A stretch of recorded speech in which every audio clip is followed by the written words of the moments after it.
Good morning or good afternoon, depending on where you are. On behalf of the board and staff at IMFG, I'm delighted to welcome you to today's virtual panel on Global Checkup, How has COVID-19 affected municipal fiscal health? My name is Enid and I'm the director of the Institute on Municipal Finance and Governance at the Munk School of Global Affairs and Public Policy at the University of Toronto. Although I realize this event is virtual and everyone is in a different part of Canada or perhaps somewhere else in the world, I wish to acknowledge the land on which the University of Toronto operates. For thousands of years, it has been the traditional land of the Huron-Wendat, the Seneca, and most recently the Mississaugas of the Credit River. Today, this meeting place is still the home to many Indigenous people from across Turtle Island, and we are grateful to have the opportunity to work on this land. I would like to extend our thanks to the external funders of the Institute, Havana Capital, Chatry, the City of Toronto, the region of Halton, and the region of York. I would also like to thank Thomas Hatchett and Ahmed Khawaja of our staff for making this event happen today, and also Adam Bell and Daria Dambadzi of the Munk School for helping us with the technical part of this. If you are tweeting about this event, our hashtag is IMFG Talks, and our Twitter handle is @IMFGToronto. Today's event is the second in a two-part series on the impact of COVID-19 on municipal finance. On October 19th, we talked about the impact of the pandemic on municipalities in Canada. And one of the things we learned from that event was that there are a lot of differences among municipalities across the country. Many are facing large fiscal deficits, particularly large cities with big transit systems, but some are doing okay. If you're interested in this event, you can find a recording on our website. Today, we're going to hear about what is happening in cities in other parts of the world, in particular the United States, Latin America, Europe, and Africa.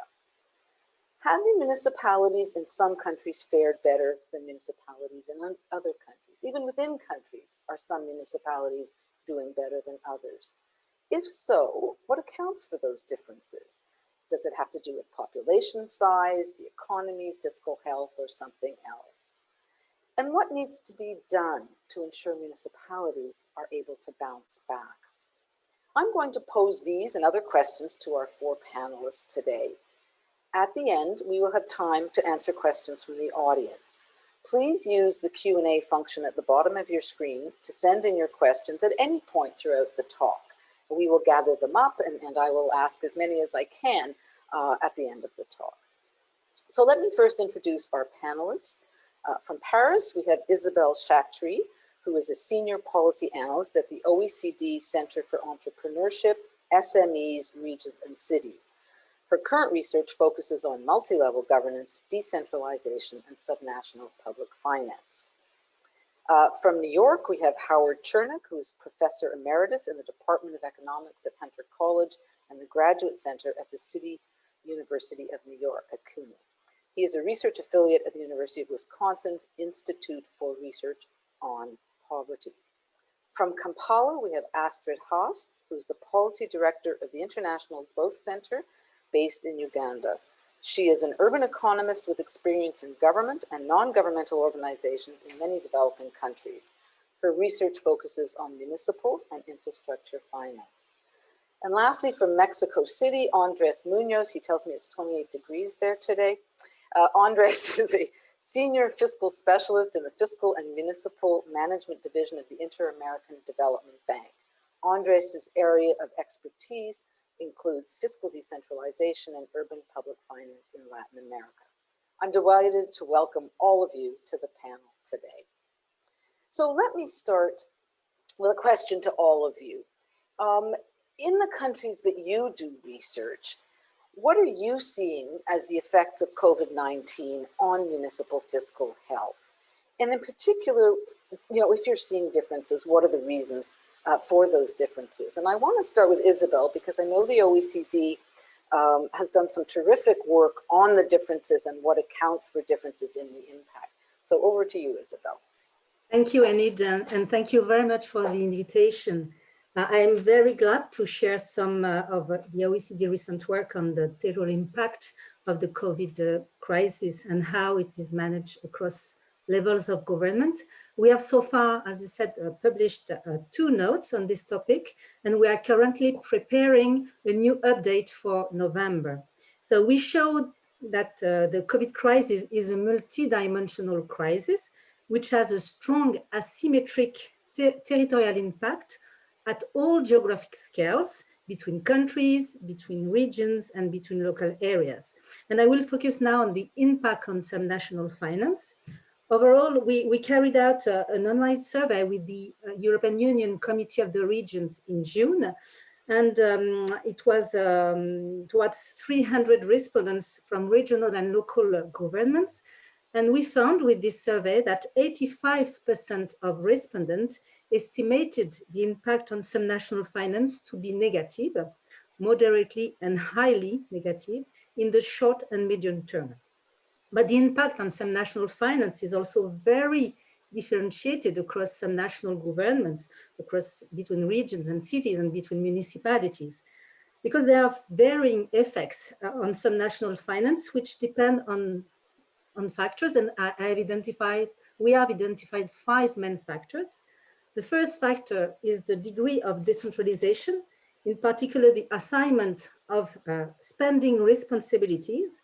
Many municipalities in Europe are playing a key role in managing the crisis and are on various front lines, as we know, but not in the same manner and with the same force. I will give you just one example.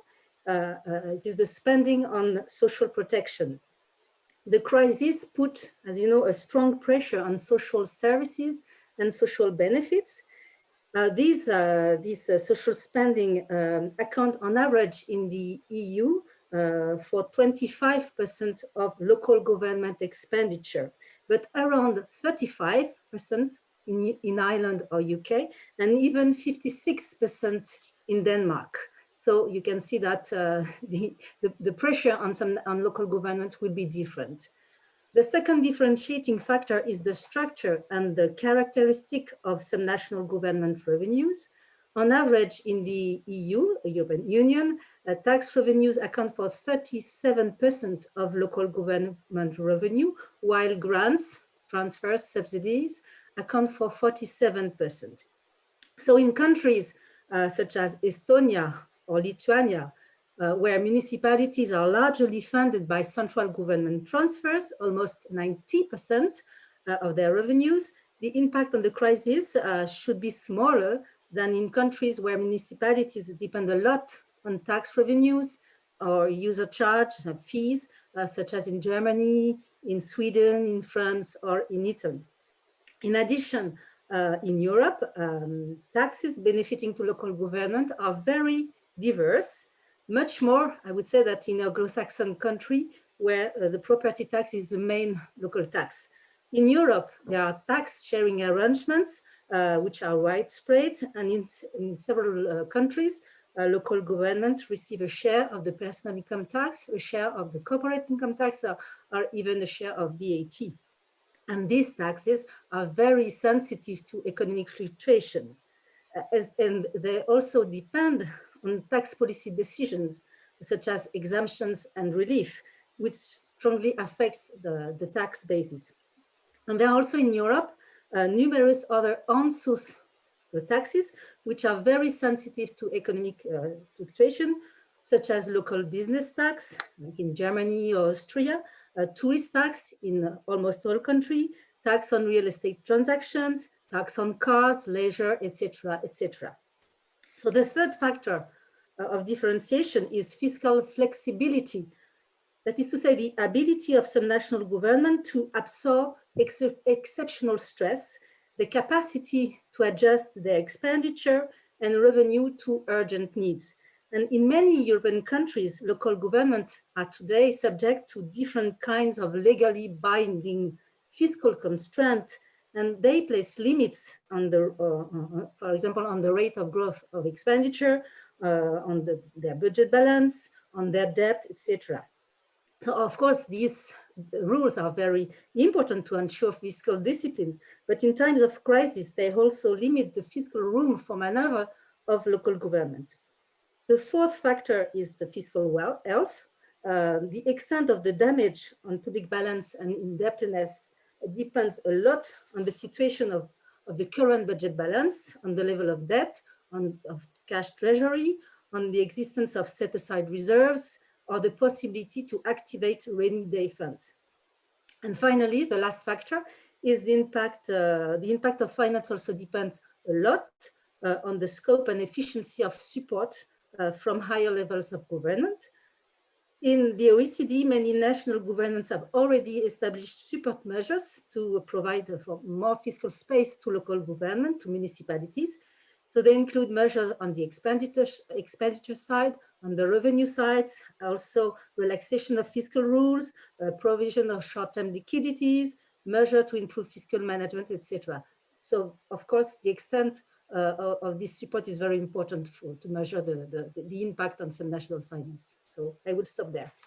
Great, thank you very much. That's very helpful. And when we were talking about municipalities in Canada a couple of weeks ago, you know, the fact that they rely very heavily on the property tax is not always a good thing, but perhaps, you know, at this time, it is not a bad thing. But we also saw differences in some provinces where municipalities do a lot of social service expenditure funding, but, you know, others where they don't, and how much reserves they have. So all of these issues you've raised are very important, and we've been seeing that here as well. Astrid, do you want to talk a little bit about what's happening in Africa? Sure, thank you. And thank you, Enid, for the invitation. So what we think is happening is a very negative impact on what was already a very negative and poor fiscal base. So just to give you an example from my city, Kampala, Uganda, in 2016-17, so we're a city of a population of about 2 million by night and about 4 million during the day. In 2016-17, our own source revenue was $25 million. And that was after a fourfold increase over the past 4 or 5 years. So just to give you a sense of that's, you know, and that's the same for many cities. Now, the reason I say I think is that we don't actually have very much data yet to show us what's happening. So I did the next best thing, which is I crowdsourced ideas and experiences from all of my colleagues who are working with various city governments around sub-Saharan Africa. And in fact, a lot of the story is relatively similar. And so what I just want to highlight is some of the factors that is why we think that there is an extremely negative impact and what that could lead to. So the first piece is that unlike sort of many of the countries that Isabelle, or perhaps even all the countries that Isabelle was talking about, most of our revenue collection in many of our cities still relies on face-to-face interaction. That wasn't able to happen during many lockdowns. And that meant just physically revenues could not be collected. The second piece is that many of the cities across sub-Saharan Africa are extremely reliant on intergovernmental fiscal transfers. This is the part where we think collectively that we haven't even seen the full effect of the crisis yet. One, because the fiscal position of national governments in some cases is even still declining. But secondly, we have this similar challenge across many of our city governments that intergovernmental fiscal transfers often come late. And so the transfers that have already been affected have not yet, in many cases, even reached city government coffers. The third thing is, and I think this is where we see the biggest effect, is due to the structure of our urban economies. And that's the decrease in revenues around licenses, trading fees, and user fees for municipal services. To just give you an illustration, again, using my own city, which of course I'm most familiar with, in 2016, a census of the informal sector was done, and the informal sector employs or has the majority of firms and employs the majority of people. Now, when I talk about firms of the informal sector, here I'm talking about firms, 60% of firms were one person or less, so just a self-employed person. And already in 2016, 93% of these micro enterprises were operating at or close to the poverty line. Now, my own country, Uganda, went through one of the strongest lockdowns in the world, and that meant over months, people were not able to interact and trade.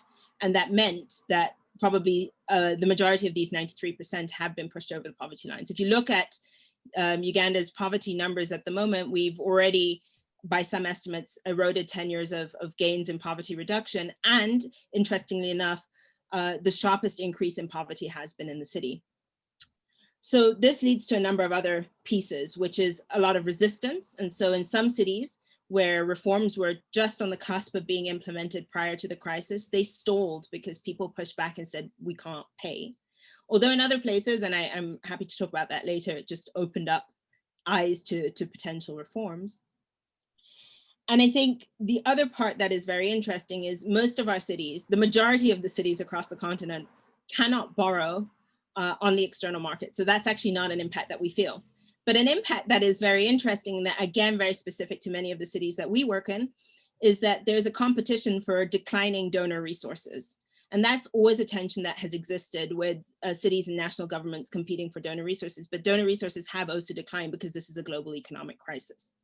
So I think in all, what we see city governments grappling with is, on the one hand, an increasing level of demands, because as I noted, from the Kampala figures, but this is the case everywhere else, cities have been most highly impacted. The way that this has manifested itself in a lot of sub-Saharan Africa is less as a health crisis and more as an economic crisis, and an economic crisis in urban areas. At the same time, they are facing, so they need to raise revenues, they need to respond to this crisis. At the same time, they're trying to avoid a crisis of legitimacy, which is, or trying to eke out increasing resources from people who've become extremely poor within this space. And how this is, what the magnitude of this is, I don't think we yet have the full picture.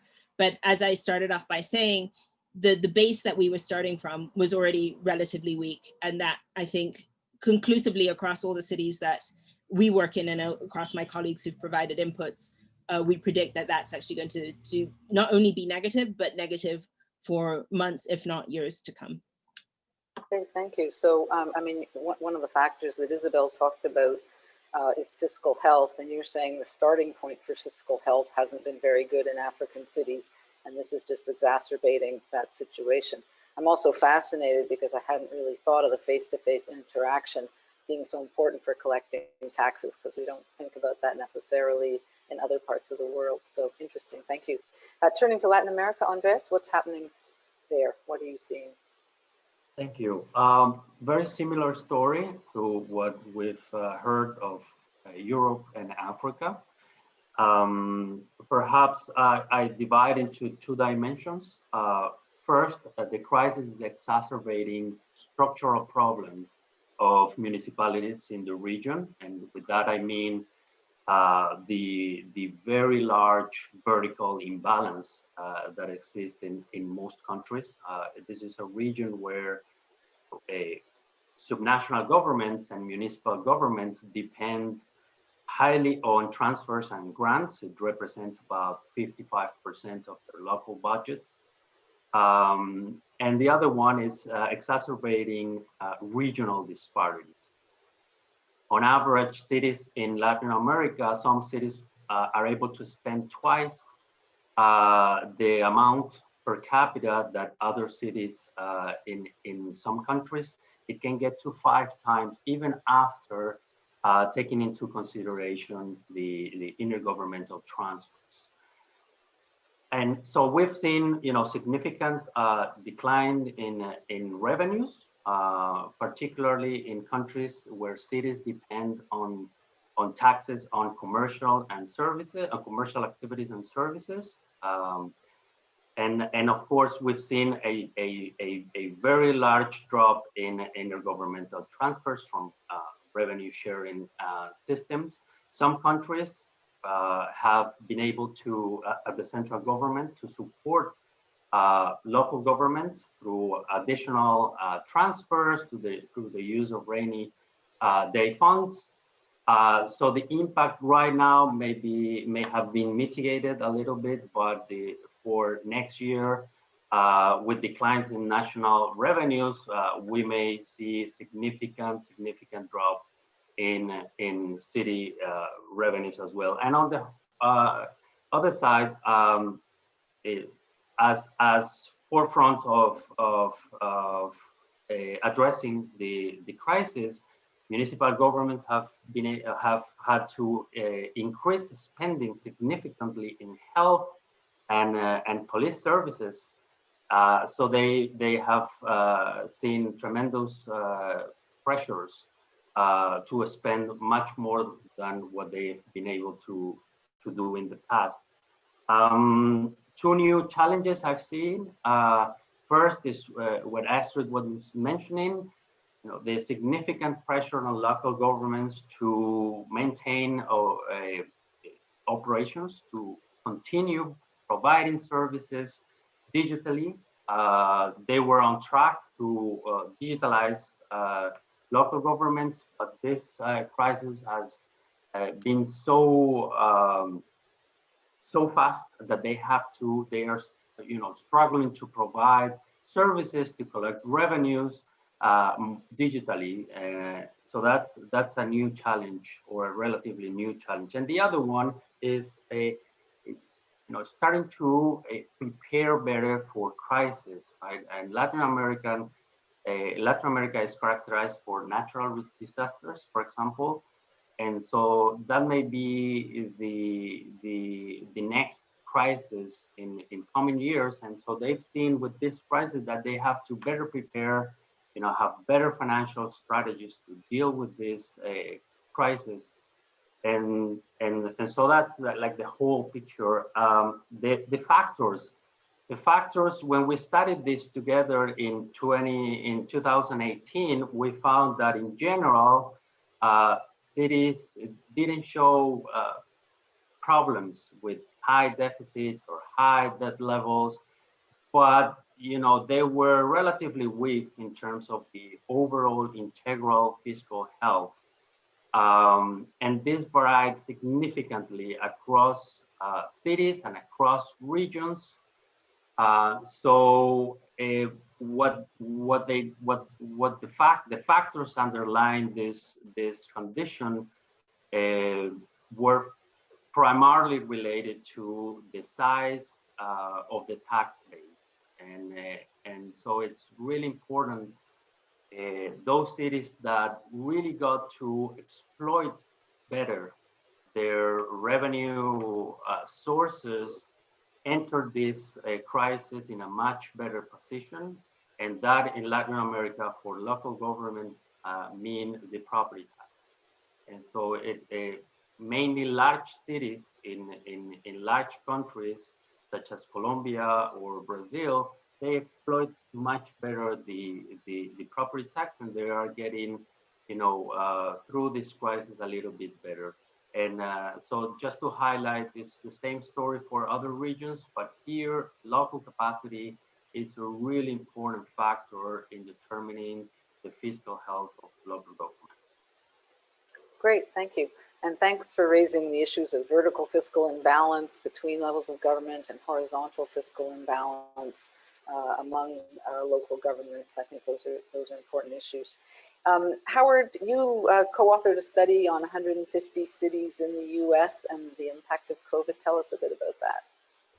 Thank you. And thank you, Enid, for organizing this and inviting me.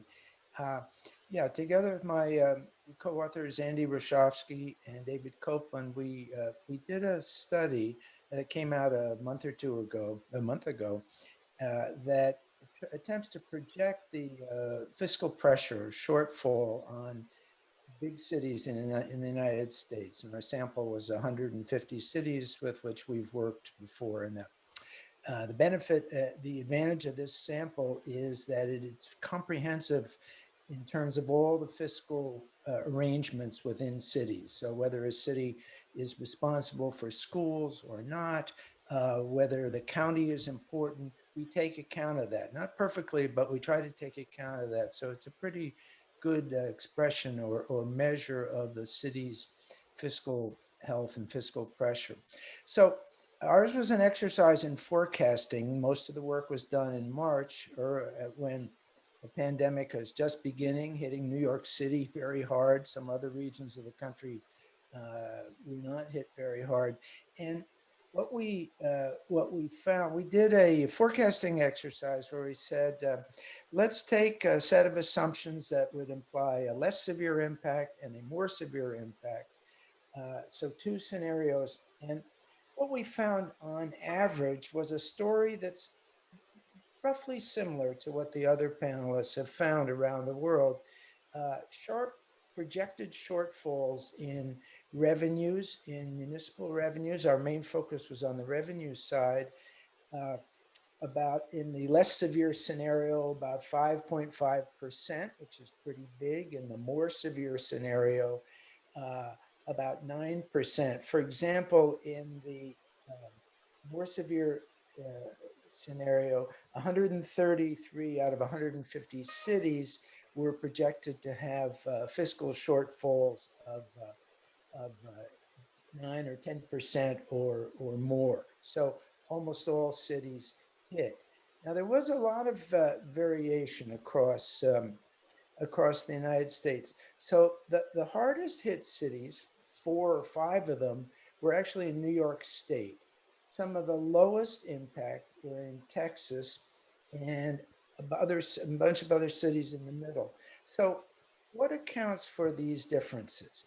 All the factors that people have discussed come into play. So a first factor, and this differs, I think, from the story we're hearing from Europe, is the degree of reliance on intergovernmental transfers, in particular on aid from the state, equivalent to the province in many other countries. So cities that are more reliant on state aid, we argued and projected, are more at fiscal risk than cities that are more decentralized.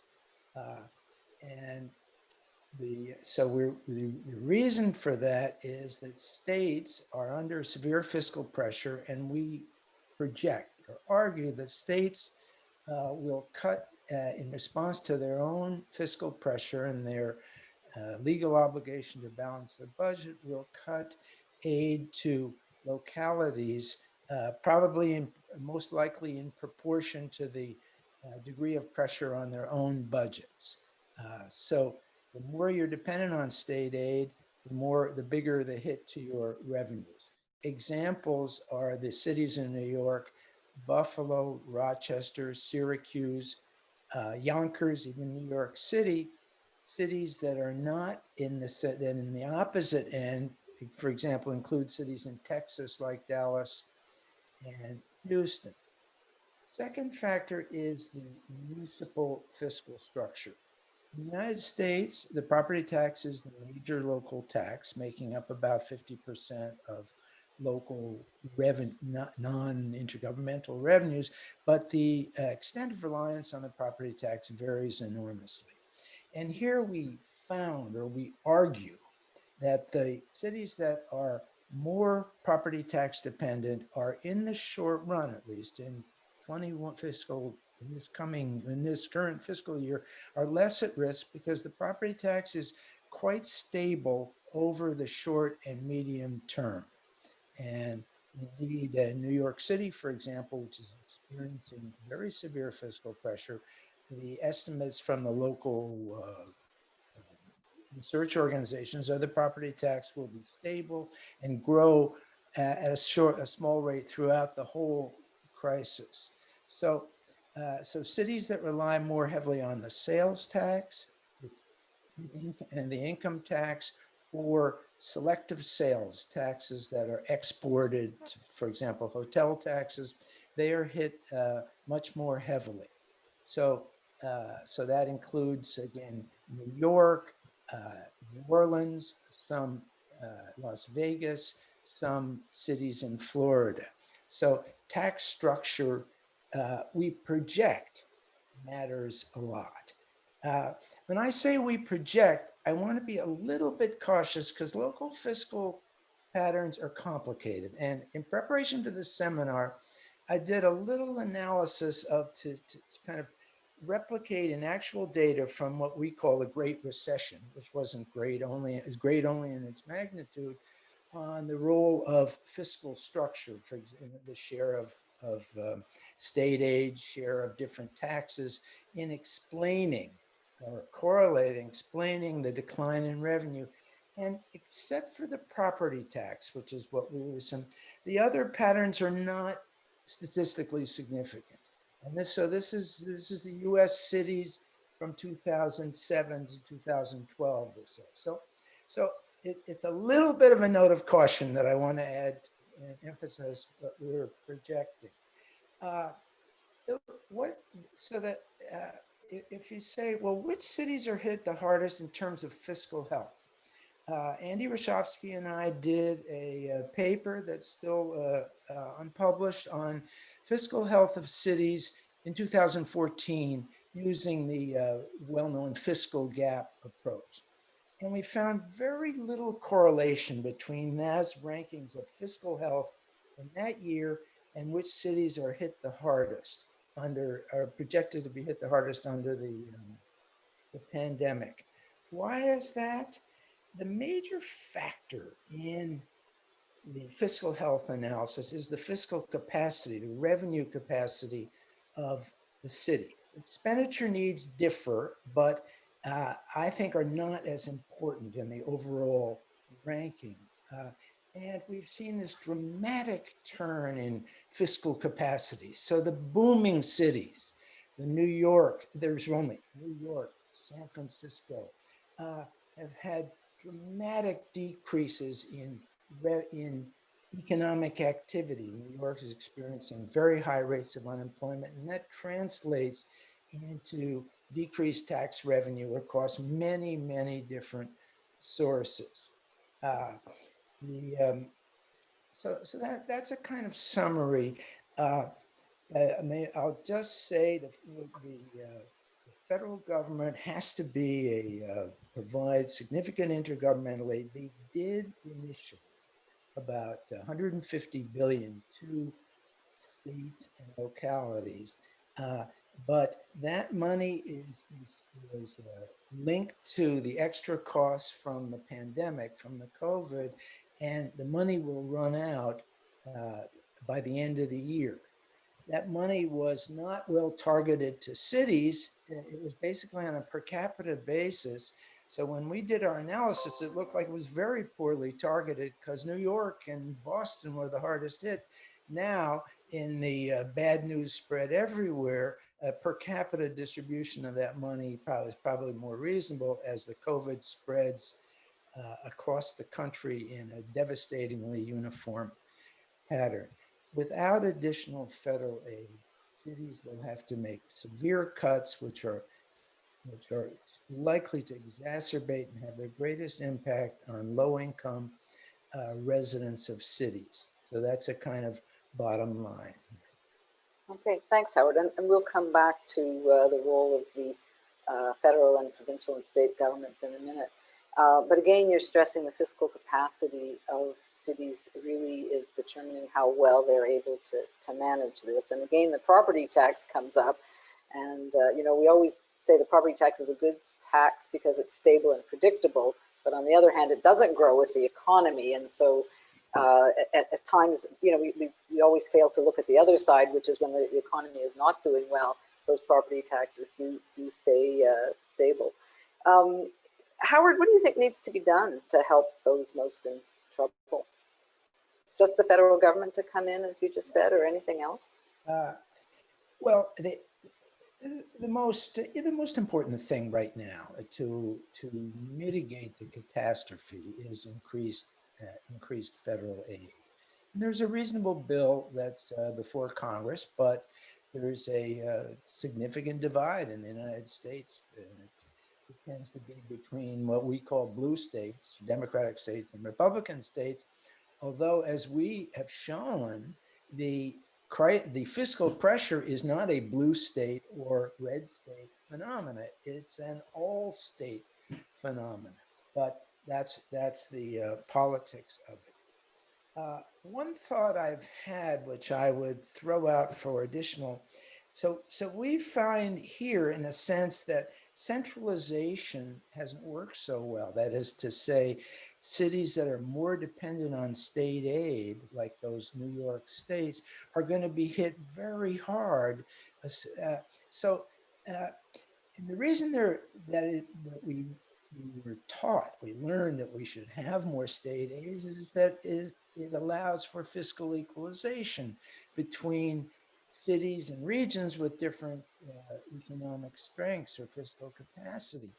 Now we see there's a kind of trade-off between what I think of as fiscal equity and shorter term or medium term revenue stability.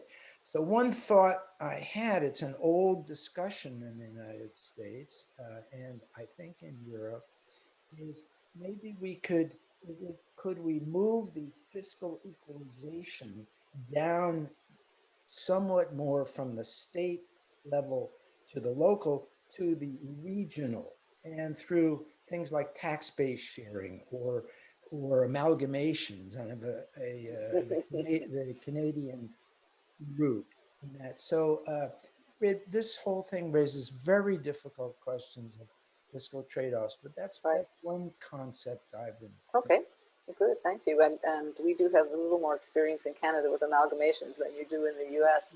Yes, Isabelle, you wanted to weigh in. Yes, I just wanted to add that in Europe, the reliance on grants and transfer is today a strength, because municipalities are able to resist thanks to these grants, which are quite stable. So in the short term, but in the medium term, then there will be, when the consolidation plans, consolidation measures accompanied by cutting grants from the central government, it will be another story. So in the short term, being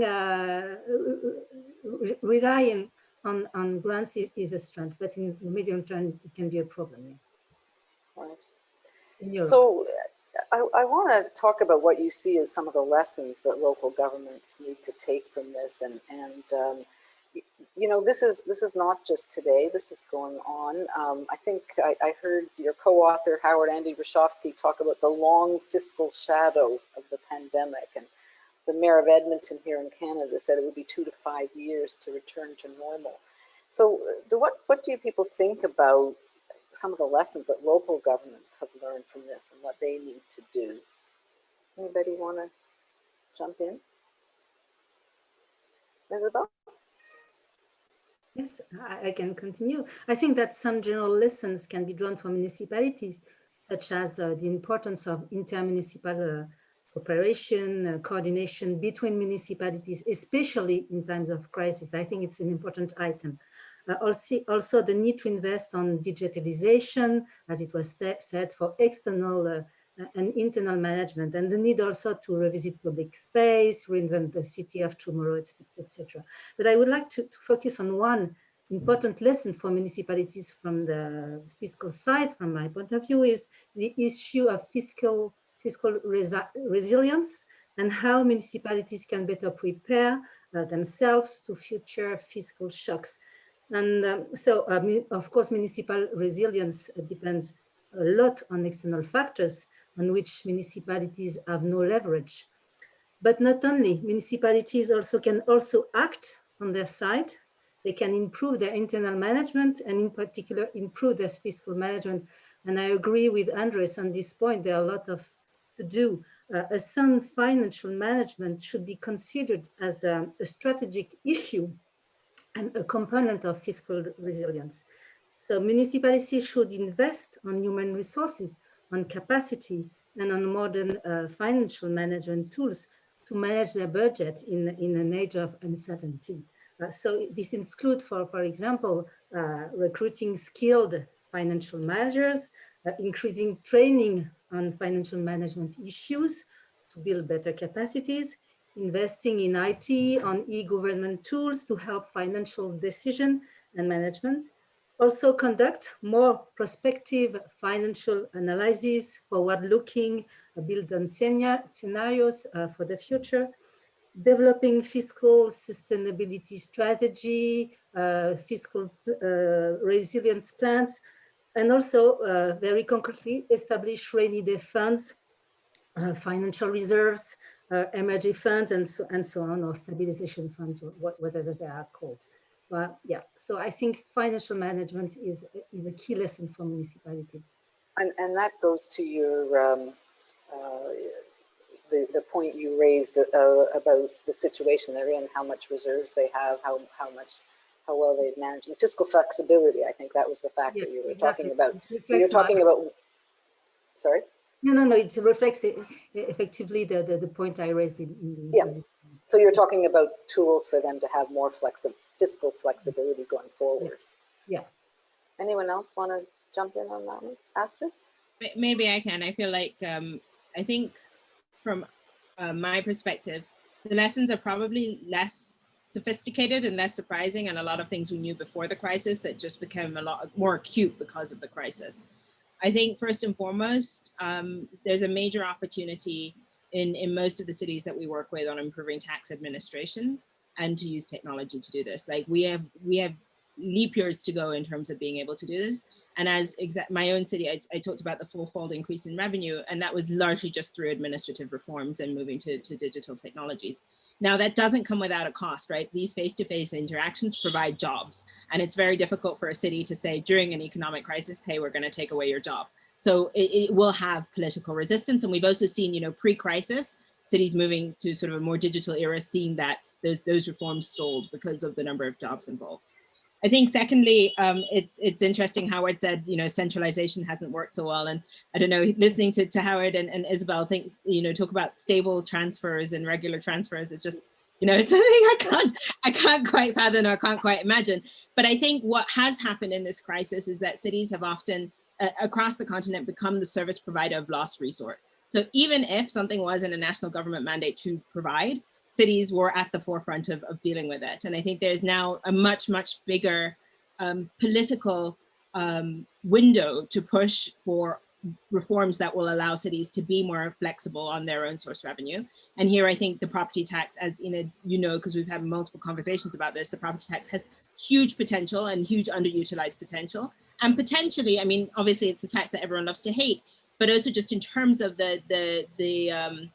in some cities, the economic class that it affects, it may be something that is easier to reform than perhaps trying to increase the tax base, for example, on informal firms right now when they're very much struggling, not in the case of just not making any income, but on poverty levels and hunger levels.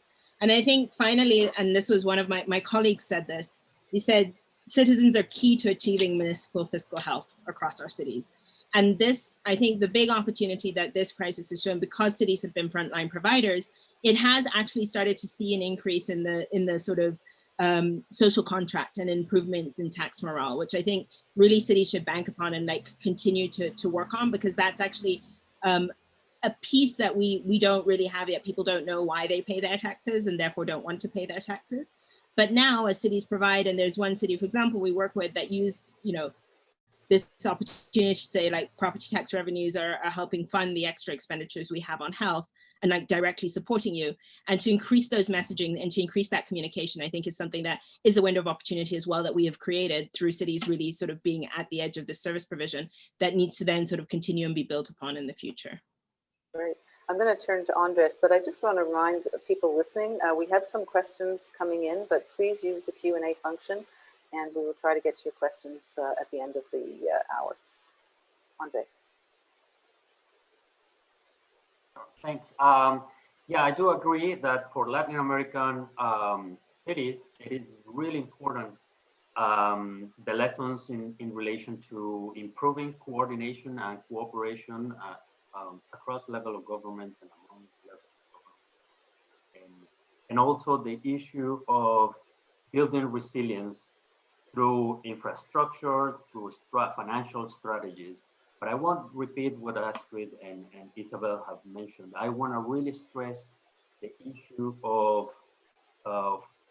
accelerating digital transformation in local governments. This will, in a context of crisis and recovery, this will allow local governments to do more with less, to spend, more efficiently, to generate savings that will, buffer fiscal space, to collect the revenues that are not fully exploited now.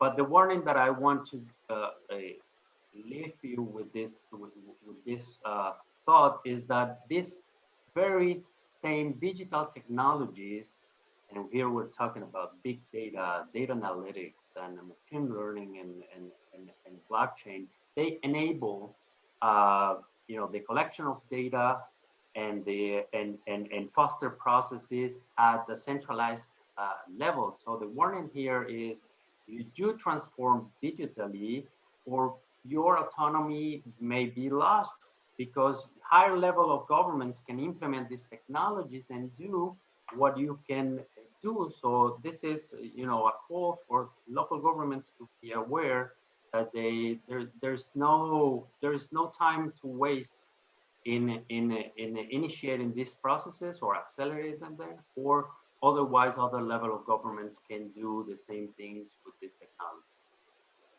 Okay, interesting. So we've talked a little bit about the lessons for local government. What about the higher orders of government? Isabelle, what does this mean for multi-level governance, and what other levels of government should be doing? Yes, thank you for this question. I think that the first general lesson is that this asymmetry of impact calls for place-based policy responses, and support measures should be also targeted at more impacted and needed regions and local government.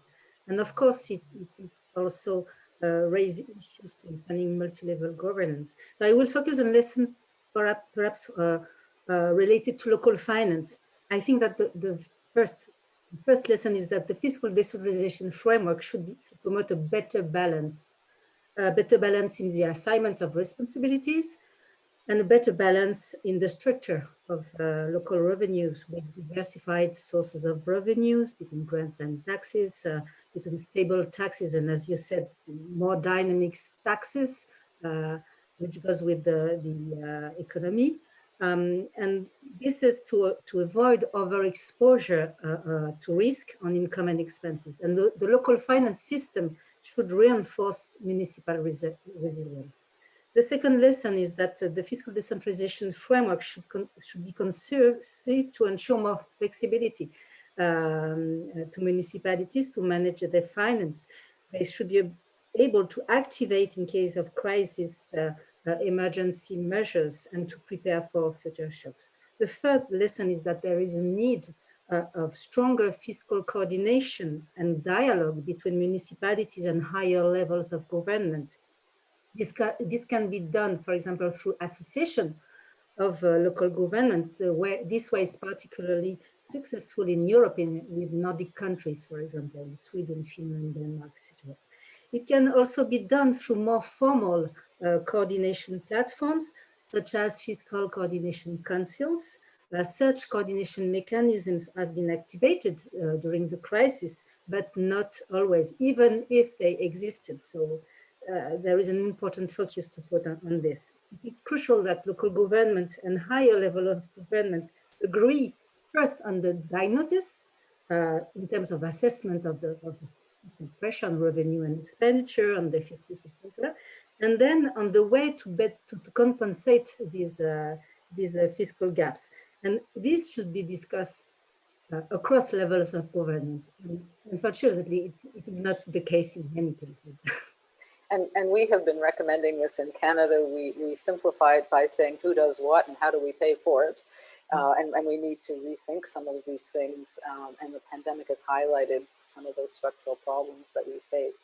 We have a number of questions from the audience, but go ahead, Howard.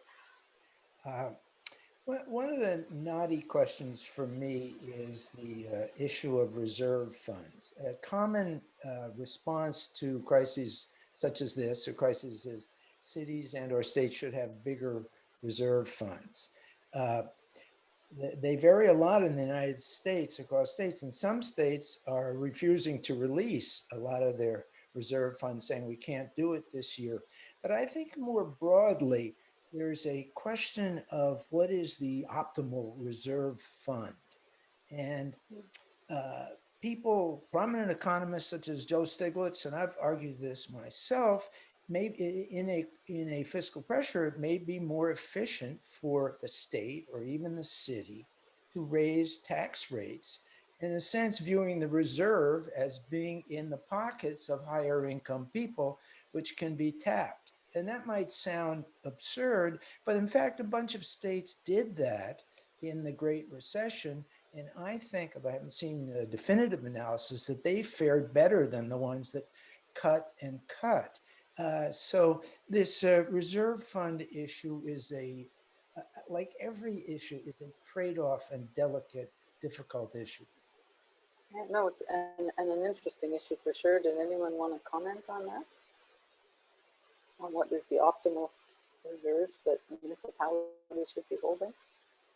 I feel I have the least to comment on it because I'm not. Well, go ahead anyway. No.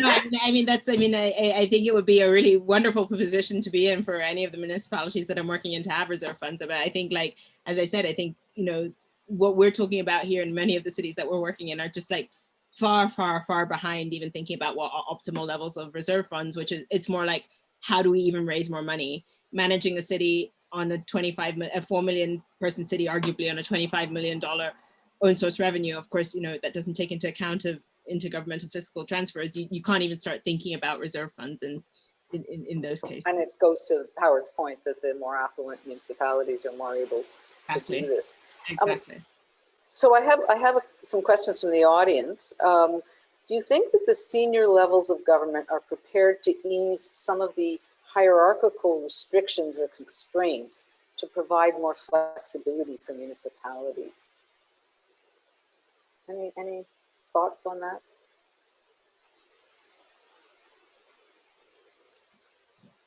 My initial reaction is I think it's yet to be seen. I think, like, we're still very much in the middle of the crisis. And, you know, for example, here in Uganda, we just exited lockdown like 2 weeks ago now. It's still being managed at a national level. I will say though, from the perspective of looking at it from the African context, like, we're the most rapidly urbanizing continent in the world at the moment. We have a lot of urbanization that's going to take place in the next 30 years. And it is not going to work, or the outcomes are not going to be such that you could, my prediction is that we could continue with such a centralized structure. So I think there is going to be an increasing push, and maybe this is the, you know, they say never let a good crisis go to waste. Maybe is crisis that sort of forces change and forces reflection in these areas that we weren't, you know, previously able to do. Right. I mean, we have seen in Canada, some provinces, of course, we're very decentralized, some provinces have lifted some of the borrowing restrictions for municipalities so that they can actually borrow more. And of course, that solves the short-term problem, but it may create longer-term problems for them. Another question, do you think that municipalities are likely to be given additional powers and responsibilities, given the fact that on the surface, seem to have done a reasonable job in terms of managing the pandemic locally? So Isabelle, maybe that's a question for you, because you've talked about this who does what question. We can see both in Europe, with local government having more responsibilities on a temporary basis to manage some emergency, and also the central government taking over other competencies in order to better control the situation. So it's mixed impression. But it's true that, for example, in France today, regional government are asking more powers, more responsibilities in the health sector. Because today it's a central government function. It is managed by regional agencies, but they are central government bodies. And so they would like to have more control. And so there is a debate in several OECD countries on the need or to decentralize some functions, but perhaps also in the same movement to re-centralize some other functions. So I think it's a mix. It's more a mixed impression, no big trend at this moment. But again, we are in the short term. In Europe, you know, we are now in the second wave of the crisis, and with new countries which are locked down. There is couvre-feu or curfew. Curfews Yeah. in France, in Spain, in all the territory of Spain since yesterday. So, you know, the challenge now is to manage this second crisis of this second wave, and in parallel to manage the recovery. It's very challenging for both central and some national governments. Andrés? Yes, it depends on the country. But in general, I think there is this generalized debate and rethinking of the whole framework. So some countries are rethinking expenditure assignment and more basically don't know yet if to give more responsibilities, but to delineate and better specify who's going to do what, and along that to establish much more effective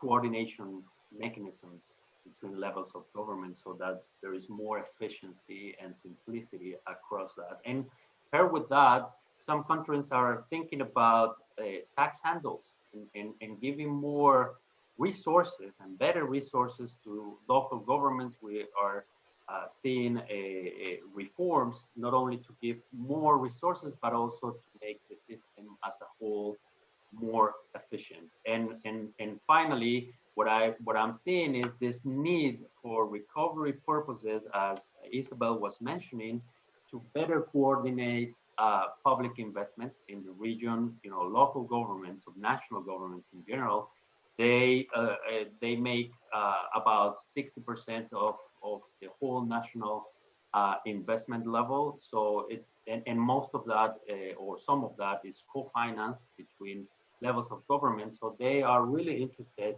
in making you know, in developing better coordination mechanisms so that these projects are more efficient. One last question, if I may. Go ahead, Isabelle. Yes, just I would like to add that it's not the better, more decentralized countries didn't better than more centralized. It's difficult to say, because some decentralized or federal countries did very well, other not. Some centralized countries did well, other not. So it's difficult. It's really the quality of coordination, which was vertical coordination and horizontal coordination, which was crucial.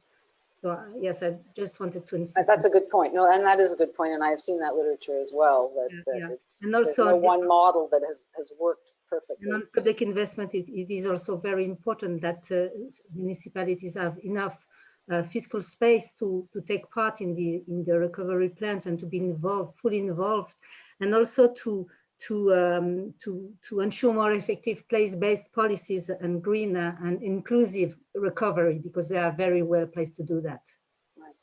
Okay, I'm mindful of the time. I've got one question I'm going to ask Howard, and then we're going to wrap up. I know we could go on for much longer. In the US, the pandemic has caused many businesses to close, and I fear that may result in many property owners being unable to pay their property tax. Well, it says to the panelists, but I'm just going to ask Howard, do you view this as a big problem? And if so, what policies should be used in these circumstances? Yes, I think it's a very big problem. And again, it's a time dimension. In the short run, this year, maybe a little bit of next year, property tax revenues will not be hurt so much. Delinquencies so far are not up very much. In the longer run, and that's not real long, there's a very big problem. If the economic basis of cities, the density is, the advantages that are diminished as people move with teleworking and other changes in locational preferences, the property tax is at great risk. What to do for now? I think we must view this as a temporary shock that the federal government, again, should help cities to get over this shock. There might be some requirements that landlords forbear in rent, but the pressure is starting to mount. So it's not, the property tax in our analysis looks good for now, but we're all concerned about next year or two. Okay, like I said, we could definitely go on much longer, but I think this has been a terrific discussion, and I've taken some notes here. You know, I think some of the things I've gotten out of this is that local governments need to do better financial management to prepare for shocks like this, you know, capacity building, training, IT, etc. They need better tax administration and technology to help that. We need to involve the public, as Astrid said, like people have to know why they're paying taxes and what they're getting for it. We need cooperation and coordination, both at the municipal level, but also among levels of government. As we said in the Canadian panel that we had on this, we really need to think about who does what. What should the different levels of government be doing? Who should have which revenues? You know, how do we pay for it? And the pandemic has just highlighted some of the cracks that were already there in the system. So great discussion. Thank you so much for joining us, Isabelle, Astrid, Andrés, and Howard. It's been a great discussion. Thank you very much. And thanks to everybody who's been listening in. Thank you. Thank you for the invitation. Thank you very much.